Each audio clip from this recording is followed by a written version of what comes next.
Hi,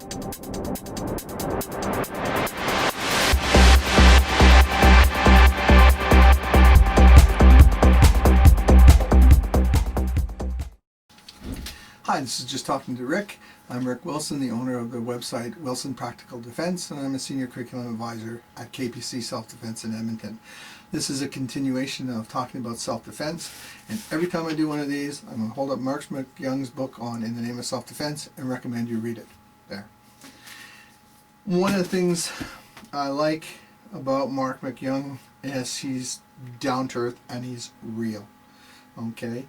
And one of the pieces of advice he gives you, and I think this is before you even get into talking about legalities and what interpretations might be, is that when you've defended yourself and the police roll up, you have to remember two things. They don't know you and they don't know what happened.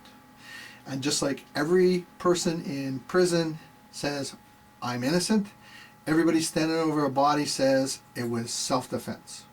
You have to understand that.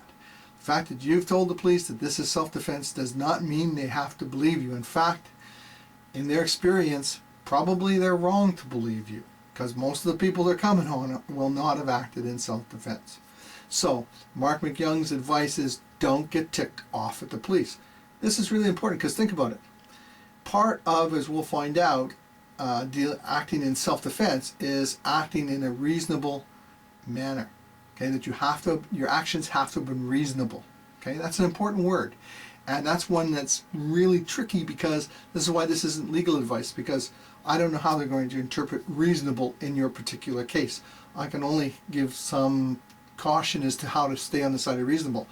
But if you're going to be seen as acting as reasonable, the last thing you want to do is treat the police in an unreasonable fashion. You start getting really ticked off and swearing at them and annoyed and self-righteous, they're going to look at you and say, yeah, I could see this guy or this woman popping this guy for no reason. He's an asshole. That's not how you want to come off. You must come off as reasonable. So the first piece of advice you need to know is the police have a job to do.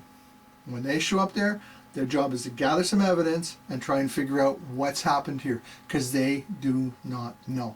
All they know is they pulled up, you're standing over somebody that is either hurt, grievously injured, or perhaps even dead, and they don't know why you did it. They don't know what's happened to it, and now you've got to explain yourself and do it in a reasonable fashion, or you're going to be seen as unreasonable right from the start. Therefore, it's going to taint, it would in my mind, everything you say after that is tainted by the fact is, I don't believe you're a reasonable person. So first piece of advice from Mr. McYoung, act reasonable if you want to be seen as reasonable. Okay, thank you very much. We're just going to have short snippets here. This is Just Talking to Rick. Enjoy your day.